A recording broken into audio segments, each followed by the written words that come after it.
jungle.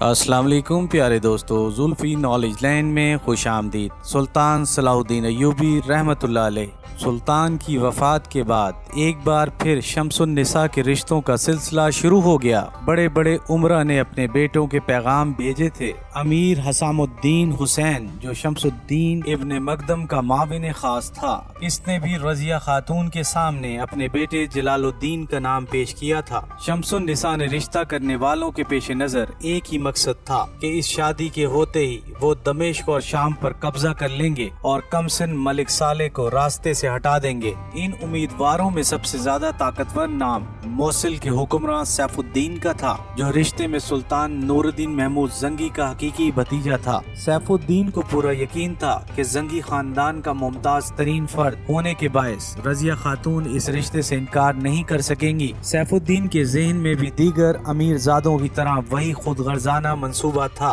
کہ سلطان نور الدین زنگی کا داماد ہوتے ہی دمشق اور شام بھی اس کے زیر نگی آ جائیں، پھر وہ اس رشتے کے حوالے سے صلاح الدین ایوبی کو بھی اپنا متی بنا لے گا۔ رضیہ خاتون رشتوں کی بھرمار سے بہت زیادہ پریشان نظر آ رہی تھیں۔ شوہر کی موت کے بعد وہ مستقل بیمار رہنے لگی تھی۔ انہیں کھانسی کی شکایت تھی، پھر اسی کھانسی نے فکر انگیز شکل اختیار کر لی تھی۔ طبیبان خاص نے رضیہ خاتون کو آرام کے ساتھ تمام فکروں اور غموں سے دور رہنے کی تاکید کی تھی، ورنہ یہی کھانسی دک جیسے موذی مرض کی شکل اختیار کر سکتی تھی۔ ایک تو شوہر کی جدائی، دوسرے سیاسی بازیگروں کی چالیں، مجدد دین ابن داعیہ اور اس کے اہل خانہ کے قتل نے رضیہ خاتون کو مزید خوفزدہ کر دیا تھا کہ کہیں ان سازشوں کے ہاتھ ملک صالح کی گردن تک نہ پہنچ جائیں۔ اسی صورتحال کے پیش نظر رضیہ خاتون اپنی زندگی میں بیٹی کی شادی کر دینا چاہتی تھی، مگر وہ کسی نتیجے پر نہیں پہنچ پا رہی تھی کہ داماد کے لیے کس کا انتخاب کریں۔ رضیہ خاتون کا جھکاؤ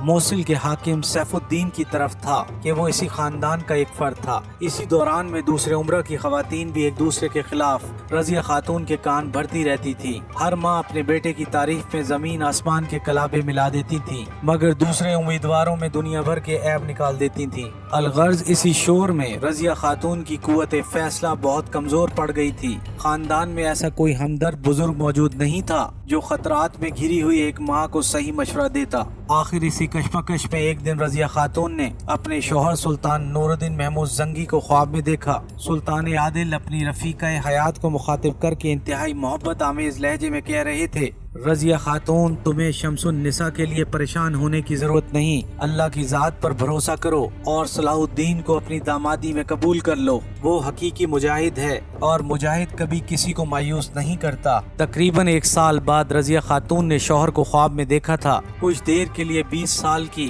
رفاقتوں کے تمام مناظر آنکھوں میں گھوم گئے اور وہ رونے لگیں، پھر یہ سوچ کر مسکرانے لگیں کہ سلطان عادل نے خواب میں آ کر ان کے دل و دماغ سے پہاڑ جیسا بوجھ ہٹا دیا تھا۔ لیکن اب ایک اور مسئلہ ان کے سامنے کھڑا تھا کہ وہ صلاح الدین ایوبی سے کس طرح رابطہ کریں۔ ابھی رضیہ خاتون صلاح الدین کو دمشق بلانے کے لیے کسی معتبر قاصد کو تلاش کر رہی تھی کہ صلاح الدین ایوبی 10,000 منتخب شہ سواروں کے ساتھ دمشق آ پہنچا۔ تمام ساشی عمرہ صلاح الدین کی اچانک آمد پر حیران ہو رہے تھے اور رضیہ خاتون کی خوشی کا کوئی ٹھکانہ نہیں تھا کہ انہیں کسی زحمت کے بغیر منہ مانگی مراد مل گئی تھی۔ صلاح الدین ایوبی کسی تاخیر کے بغیر رضیہ خاتون کی خدمت میں حاضر ہوا اور اس نے شمس الدین ابن مقدم اور امیر حسام الدین حسین کے سارے کرتوت بیان کر دیے۔ اگر ان ساشی عمرہ پر جلد قابو نہیں پایا گیا تو دمشق، شام اور مصر میں کوئی رشتہ باقی نہیں رہے گا۔ اگر تعلق کا یہ ڈور ٹوٹا تو سلطان عادل کی عظیم الشان سلطنت تسبیح کے دانوں کی طرح بکھر جائے گی اور میں اپنی زندگی میں یہ سب کچھ نہیں ہونے دوں گا۔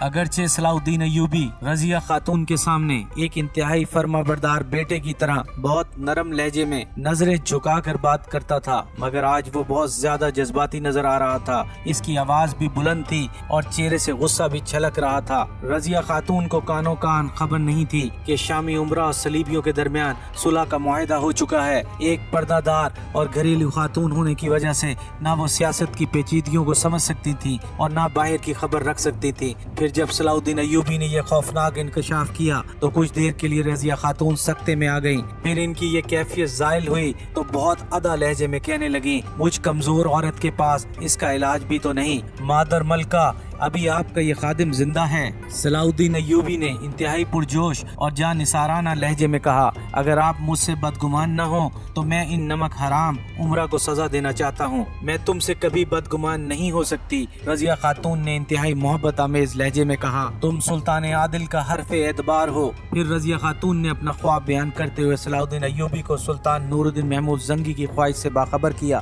صلاح الدین ایوبی کو اپنی سماعت پر یقین نہیں آ رہا تھا۔ وہ بہت دیر تک گہرے سکوت کے عالم میں بیٹھا رہا، پھر اس کی آنکھوں سے آنسو جاری ہو گئے۔ میں غلام کہاں اور آقا زادی کہاں، ایک بے جوڑ رشتہ ہے۔ خاندان نوریہ میرے بارے میں کیا کہے گا؟ دمشق اور شام میں آپ کی مخالفت اور بڑھ جائے گی۔ مجھے خاندان کے افراد کی تانہ زنی کی کوئی فکر نہیں، رضیہ خاتون نے پرعزم لہجے میں کہا۔ میں ہر حال میں سلطان عادل کی خواہش پر عمل کروں گی۔ وہ تمہیں مجاہد سمجھتے تھے اور ایک مجاہد ہی اس عظیم مجاہد کا داماد ہو سکتا ہے۔ صلاح الدین ایوبی نے رضیہ خاتون کے اصرار اور در پردہ اپنے آقا سلطان نور الدین محمود زنگی کے حکم پر سر تسلیم خم کر دیا۔ پھر اس نے 5 سپاہیوں پر مشتمل ایک فوجی دستہ بلا تاخیر مصر روانہ کر دیا تاکہ صلاح الدین ایوبی کی والدہ زبیدہ خانم اس شادی میں شریک ہو سکے۔ اس کے ساتھ ہی صلاح الدین ایوبی نے امام شرف الدین رحمۃ اللہ علیہ کی خدمت میں ایک التجا نامہ بھی ارسال کر دیا۔ شیخ محترم، مجھے آپ کی جسمانی کمزوری کا شدید احساس ہے، مگر آپ صرف میری خاطر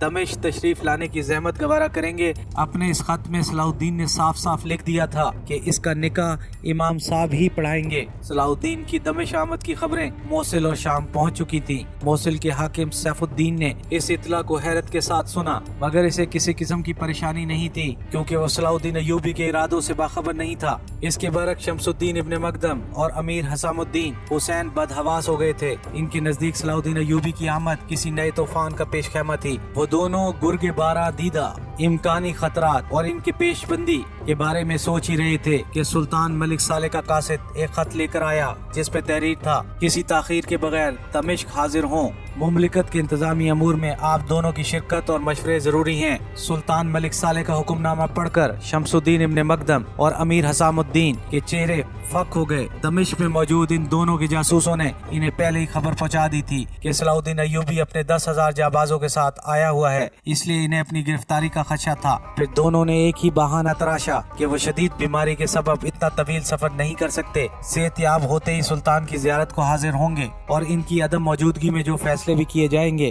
ان پر دل و جان کے ساتھ عمل درآمد ہوگا۔ جب یہ دونوں خط رضیہ خاتون کے سامنے پڑے گئے، اس وقت صلاح الدین ایوبی کے ساتھ سلطان ملک صالح بھی موجود تھا۔ قاصد نے بتایا کہ شمس الدین ابن مقدم اور امیر حسام الدین بہت زیادہ صحت مند نظر آ رہے تھے۔ ملک صالح اپنی کم عمری کے سبب اس چال کو نہیں سمجھ سکا، مگر رضیہ خاتون اس راز کو پا گئیں کہ یہ دونوں شاہی عمرہ کسی بڑی سازش میں شریک ہیں۔ مادر ملکہ، اب آپ کو اندازہ ہو گیا ہوگا کہ یہ دونوں سلطنت نوریہ کے ساتھ کتنے مخلص ہیں۔ صلاح الدین ایوبی نے اداس لہجے میں کہا، میں سمجھتی ہوں۔ رضیہ خاتون نے سخت اور اونچی آواز میں کہا، جس سے ان پر کھانسی کا دورہ پڑ گیا اور وہ حال سے بے حال ہو گئیں۔ تقریباً 15 دن بعد امام شرف الدین اور زبیدہ خانم دمشق پہنچ گئے۔ اسلامی سادگی اور روایت کے ساتھ شمس النساء اور صلاح الدین ایوبی رشتہ ازدواج میں منسلک ہو گئے۔ یہ شادی موصل، دمشق اور شام کے عمرہ کے لیے اس قدر حیران کن تھی جیسے آسمان ٹوٹ کر زمین پر گر پڑا ہو۔ سب سے زیادہ تکلیف نور الدین محمود زنگی کے حقیقی بھتیجے سیف الدین والی موصل کو پہنچی تھی، جو شمس النساء سے شادی کر کے سلطنت نوریہ پر قبضہ کرنا چاہتا تھا۔